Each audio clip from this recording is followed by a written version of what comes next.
इस तरह की घटनाएं सरकार के द्वारा कराया गया, क्योंकि हमारे परमादरणीय गृह महागठबंधन सरकार का आरोप है कि विपक्ष ने ऐसा किया। मेरा आरोप है कि बिहार सरकार ने ऐसा किया। बिहार सरकार पे भरोसा मैंने नहीं देश है। पर आपको भरोसा नहीं है, एजेंसी पर भरोसा नहीं है तो कहाँ ले जाइएगा? चोर को यदि चोर नहीं कहिएगा तो क्या कहिएगा? ईमानदार कहिएगा। इसलिए देखिए, देश चलता है संविधान से, देश चलता है नियम कानून से। जो दोषी होगा उसको सजा मिलेगा, जो निर्दोष होगा वो मुक्त हो जाएगा। बिहार के दो जिले सासाराम और बिहार शरीफ में जिस तरह से हिंसक झड़प हुई, सांप्रदायिक सौहार्द बिगड़ गया, उसके बाद विपक्ष सत्ता पक्ष पे लगातार हमलावर। अब इसी क्रम में जो है पशुपति पारस जो केंद्रीय मंत्री है वो भी नीतीश कुमार पर हमलावर है। वो कह रहे हैं कि ऐसा लग रहा है कि 1990 का दशक आ गया है। बिहार में जो है उनसे सत्ता संभल नहीं रही है। वहीं पे प्रशासन जो है उन्हें बेसहारा मुख्यमंत्री समझ रहे हैं। और भी क्या कुछ कह रहे हैं पशुपति पारस, छोड़े जाते हैं उनके पूरे बयान के साथ। 1990 से लेकर 2005 तक की जो बिहार की स्थिति थी, कैसा महसूस हो रहा है। और अब बीते दिनों देखे हुए रामनवमी के जुलूस में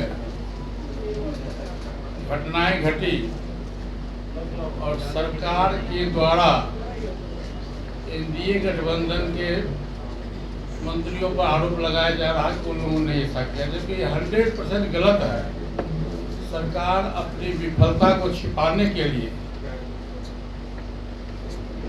और सरकार ने जानबूझकर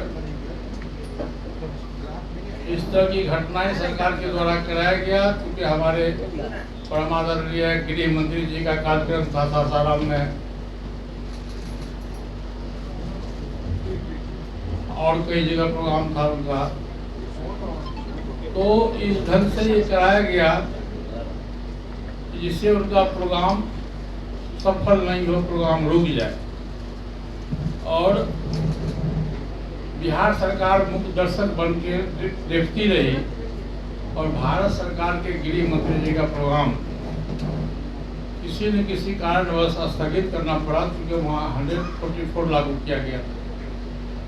तो ये बिहार के लिए पूरे शर्मनाक की बात है और पूरे देश में इसका जो मैसेज गया है वो बहुत ही नेगेटिव मैसेज गया है बिहार सरकार के खिलाफ।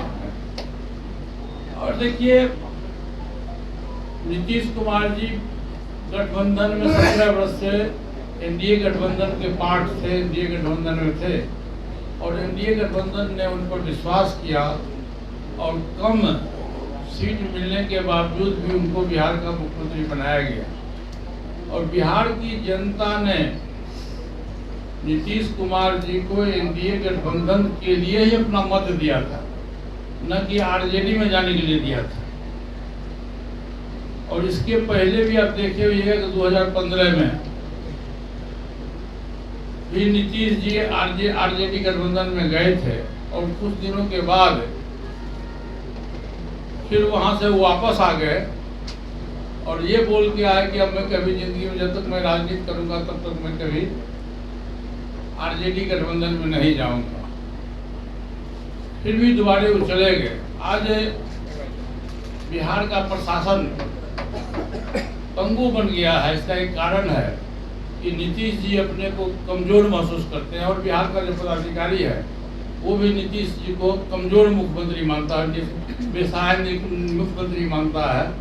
और कोई भी डिसीजन लेने के पहले अपने भाषण में देखते होइएगा कि नीतीश जी तेजस्वी यादव की तरफ देख के ही बोलते हैं।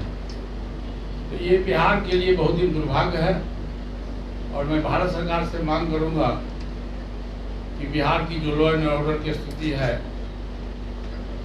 गृह मंत्री जी से मैं आग्रह करूंगा कि यहाँ के जो महामहिम राज्यपाल हैं इनसे रिपोर्ट मंगावें कि बिहार की रियल स्थिति क्या है। यहाँ के लॉ एंड ऑर्डर बहुत ही खराब है। रोज डकैती, रोज लूट, हत्याएं हो रही है, बैंक रॉबरी हो रहा है और बिहार सरकार इसमें बिल्कुल ही विफल साबित हुआ है। इसलिए मैंने गृह मंत्री जी से मांग किया है कि बिहार की जो स्थिति है, लॉ एंड ऑर्डर की जो स्थिति है, रामनवमी पर जो घटनाएं घटी है, उसकी पूरी रिपोर्ट महामहिम राज्यपाल से रिपोर्ट ले लें। रिपोर्ट आने के बाद रिपोर्ट में क्या तथ्य आता है उसके बाद भारत सरकार इस पर अपना निर्णय लेगी। आपने कहा कि गृह मंत्री के कार्यक्रम को प्रभावित करने के लिए किया गया। आपको भी आशंका है क्या कि कुछ लोगों ने इस तरह के काम करवाए? हाँ, निश्चित रूप से हुआ है, निश्चित रूप से हुआ है। और गृह मंत्री जी का वहाँ प्रोग्राम था, बिहार में 2 प्रोग्राम था। उस प्रोग्राम से आरजेडी और बिहार की जो सरकार है वो घबरा गई और जानबूझ के उन्होंने रामनवमी के मेले पर, रामनवमी के जुलूस पर ये जो हंगामा हुआ है, ये सुनियोजित हंगामा है और प्रशासन मुख्य दर्शक बन के बैठी रही। नहीं तो नीतीश कुमार ये कहे हैं, ये जो बिहार जला है इसके पीछे कौन है, कौन बी टीम काम कर रहा है, कौन? अरे भाई, तो मैं तो कह रहा हूँ गृह मंत्री जी से कि आप इसकी जांच करवा लीजिए। नीतीश कुमार से हम जांच नहीं करावेंगे। हम यहाँ का झगड़ा है तो महामहिम राज्यपाल महोदय है, उनसे मैंने कहा है कि आप जांच कराइए और जांच कराने के बाद जो लोग दोषी होंगे उन पर कार्रवाई की जाए। लेकिन सर मैं भी तो वही कह रहा हूँ जो आप कह रहे हैं।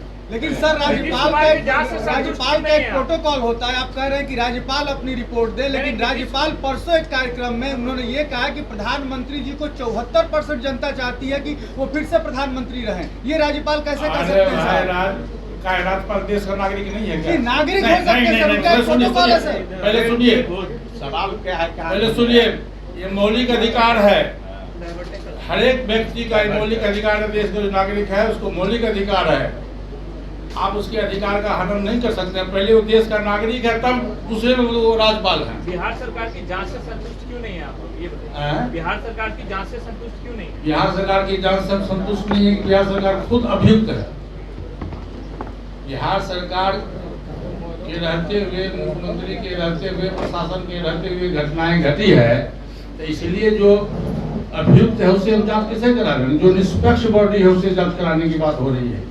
या तो इसकी जांच सीबीआई से हो, इसकी जांच सेंट्रल एजेंसी से हो।